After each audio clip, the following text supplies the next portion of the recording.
নমস্কার বন্ধুরা, মিনিস কিচেনে তোমাদের সবাইকে আন্তরিকভাবে স্বাগত জানালাম। আজ আমি তোমাদের বানিয়ে দেখাচ্ছি বিউলির ডালের রাধাবল্লভী। চলো রেসিপিটা আমি কিভাবে করি দেখে নেওয়া যাক।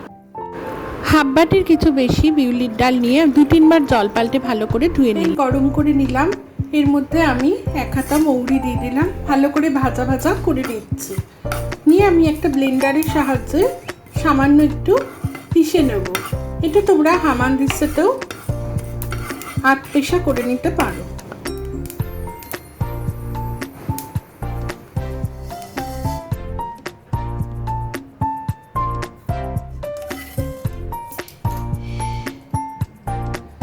মৌরি বাটা হয়ে গেল।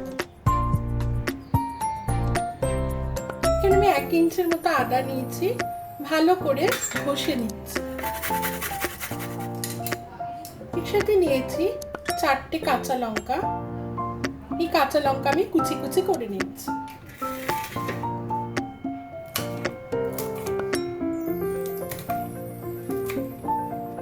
ডাল 1 ঘন্টা ধরে ভিজিয়ে রেখেছি, তোমরা চাইলে সারা রাত এটা ভিজিয়ে রাখতে পারো। ভালো করে জল ছেঁকে নিয়ে ডালটা আমি এবার পেস্ট করে নেব।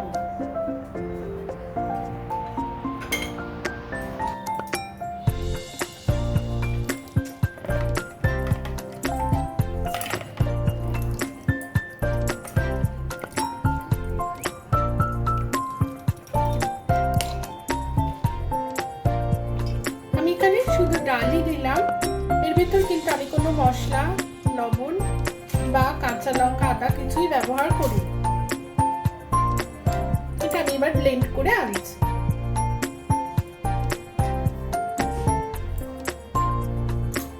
আমার বিউলির ডাল কিন্তু পেস্ট করা হয়ে গেছে।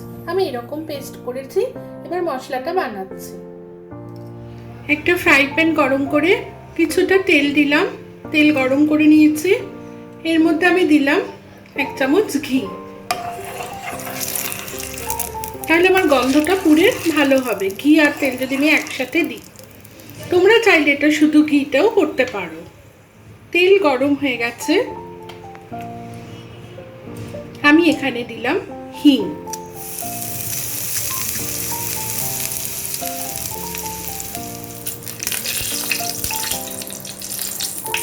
হিং দিয়ে তেল আর ঘিটা একটু ভাজা ভাজা করে নিলাম। এবার এর মধ্যে আমি আদা ঘষা আর কাঁচা লঙ্কা দিয়ে দিচ্ছি।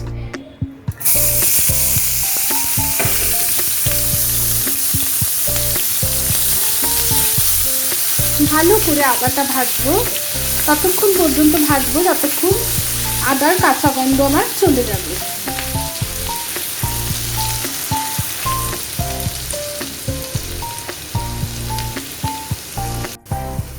সামান্য ফেনা ফেনা হচ্ছে, কারণ এর মধ্যে ঘি দেওয়া আছে। আদা ভাজা ভাজা হচ্ছে, আমি এর মধ্যে কিছুটা মৌরি বাটা দিয়ে দিলাম। দিয়ে ভালো করে মশলা তৈরি করছি।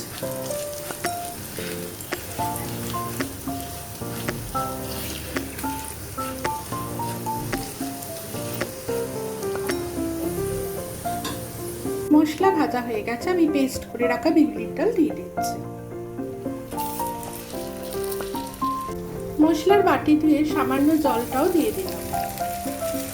এর মধ্যে দিলাম পরিমাপ মতো চিনি। এটা তোমরা তোমাদের স্বাদ মতোই দেবে, কারণ রাধাবল্লভী একটু মিষ্টি মিষ্টি ধরনেরই হয়। দিলাম নুন, এটাও তোমরা তোমাদের স্বাদ মতো ব্যবহার করবে। মশলাটা এরকম ভাজা ভাজা করছি, ততক্ষণ কষতে থাকবো যতক্ষণ না আমার খুন্তির মধ্যে লেগে আসে।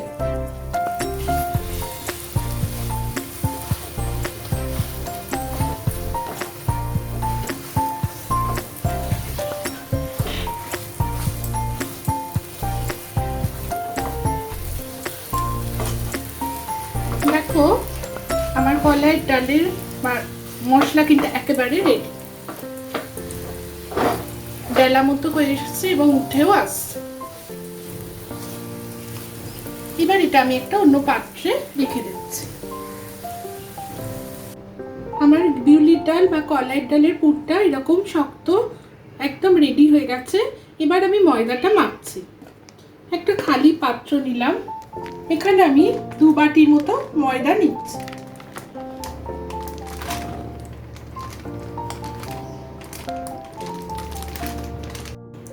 হাফ টেবিল স্পুন নুন দিলাম,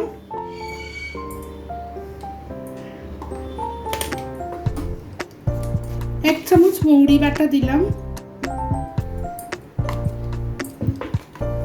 আর দিচ্ছি পরিমাপ মতো সামান্য চিনি।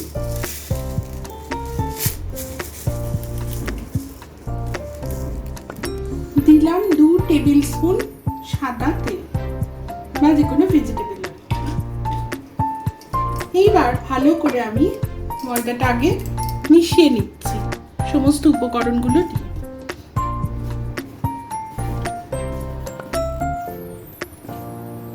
ময়দাটা ভালো করে সব মিশিয়ে নিয়েছি। এবার আমি অল্প অল্প করে ঈষদ উষ্ণ জল এখানে ব্যবহার করছি। একটু করে জল দেব আর একটু করে মাখবো, ঠিক যেভাবে আমি আগে লুচি বা পুরিতে ময়দা মেখেছি ওইভাবেই মাখছি। এইভাবে ভালো করে ঠেসে ঠেসে ময়দাটা মাখছি। লুচি মাখা তত ভালো মচমচে হবে, শুধুমাত্র ময়দাটা যত ভালো মাখা হবে। এইভাবে ভালো করে ময়দাটা ঠেসতে থাকছে।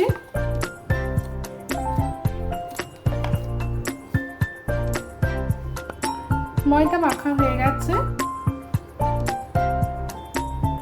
উপরে সামান্য 1 চামচ তেল দিলাম, দিয়ে আর একবার একটু ভালো করে মেখে রেখে দেব। ঢাকা দিয়ে রেখে দেবো।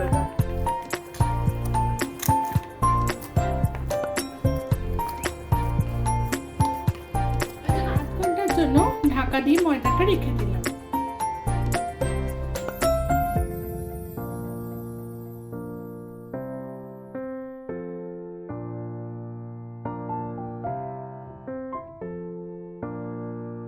আমি ময়দা থেকে ছোট ছোট লেচি কেটে নিলাম। একটি কড়াই গরম করে ওর মধ্যে আমি সাদা তেল দিয়ে দিলাম রাধাবল্লভী ভাজার জন্য। তেল গরম হতে সময় দিচ্ছি। সাইজের লেচি কেটে রাখলাম। এটা আমি হাতের সাহায্যে গোল গোল করে নিচ্ছি, নাহলে আমার বেলতে অসুবিধা হবে। এরকম ভাবে গোল করে একটা নৌকার মতো বানাবো। প্রথমে খোল বানাচ্ছি, এর মধ্যে রাধাবল্লভীর পুর ভরবো। একটা চামচের সাহায্যে কিছুটা পরিমাণ নিচ্ছি, যাতে বেশি নেব না, বেরিয়ে যাবে, ফেটে যাবে। ততটাই নেব ততটা আমার পুরের মধ্যে আমি ভরতে পারবো।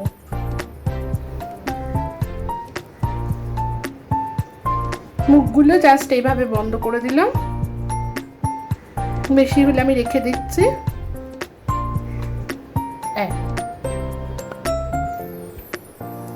আরেকবার হাতের সাহায্যে গোল করে নিলাম।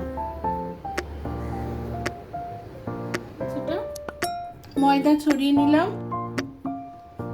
হালকা হাতে বেলবো, বেশি চাপ দিয়ে বেললে পুর বেরিয়ে যাবে।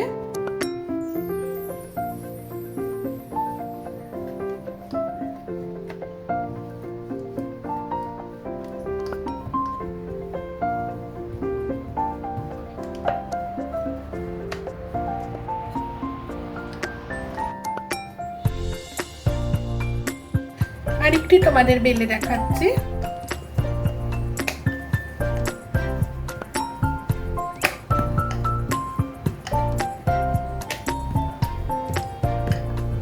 হালকা করে বেলছি। তেল গরম হয়ে গেছে, আমি রাধাবল্লভী গুলো ছেড়ে দিলাম।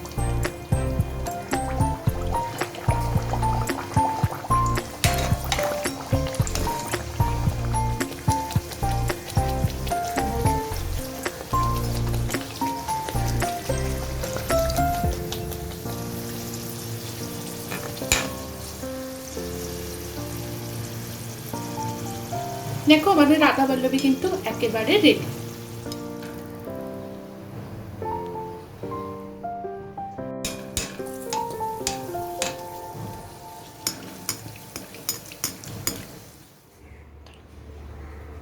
আমার রাধাবল্লভী রেসিপিটা কিন্তু একেবারে রেডি। আমি এটা গরম গরম ছোলার ডালের সাথে সার্ভ করেছি। তোমরা ছোলার ডাল, আলু ফুলকপির তরকারি বা পানির, নিরামিষ যে কোনো আইটেমের সাথে এটা সার্ভ করতে পারো। অষ্টমীর সকালে বা যে কোনো পুজোর দিন নিরামিষের সময় যদি এরম গরম গরম রাধাবল্লভী আর সাথে ছোলার ডাল করে না যায়, খেতে কিন্তু বেশ ভালোই লাগবে। রেসিপিটা তোমাদের কিরম লাগলো তোমরা আমাকে কমেন্ট সেকশনে জানিও।